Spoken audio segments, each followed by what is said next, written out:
എറണാകുളം പെരുമ്പാവൂരിൽ അതിഥി തൊഴിലാളികൾക്കിടയിൽ ലഹരിക്കെതിരെ ബോധവൽക്കരണത്തിനായി സിനിമാ പ്രദർശനം നടത്തി പോലീസ്. പെരുമ്പാവൂർ EVM തിയേറ്ററിൽ നടത്തിയ സിനിമാ പ്രദർശനത്തിൽ നിരവധി പേർ പങ്കെടുത്തു. കഴിഞ്ഞ ദിവസമാണ് പെരുമ്പാവൂരിൽ ലഹരിയുടെ അമിത ഉപയോഗം മൂലം അതിഥി തൊഴിലാളി മരണമടഞ്ഞത്. തൊഴിലാളികൾക്കിടയിൽ വൻതോതിൽ ലഹരി ഉപയോഗവും കടത്തും വർദ്ധിക്കുന്ന പശ്ചാത്തലത്തിലാണ് പുതിയ കർമ്മപരിപാടിയുമായി പോലീസ് രംഗത്തെത്തിയത്. ജില്ലാ പോലീസ് മേധാവി M. ഹേമലതയുടെ നേതൃത്വത്തിൽ നടക്കുന്ന ഓപ്പറേഷൻ പുനർജനിയുടെ ഭാഗമായാണ് അതിഥി തൊഴിലാളികൾക്കായി സിനിമാ പ്രദർശനം നടത്തിയത്. ലഹരിയുടെ ഉപയോഗവും അതിന്റെ ദൂഷ്യവശങ്ങളും വിളിച്ചു പറയുന്ന പൗ എന്ന ബംഗാളി ചലച്ചിത്രമാണ് തൊഴിലാളികൾക്കായി പ്രദർശിപ്പിച്ചത്.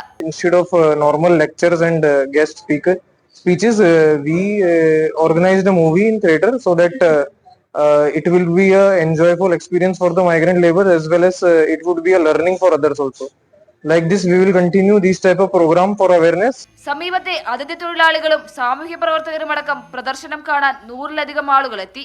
Perumbavoor ASP Hardik Meena, CMID director Vaishali, Perumbavoor police inspector TM Sufi തുടങ്ങിയവരും പരിപാടിക്ക് നേതൃത്വം നൽകി. മീഡിയ 1 കൊച്ചി.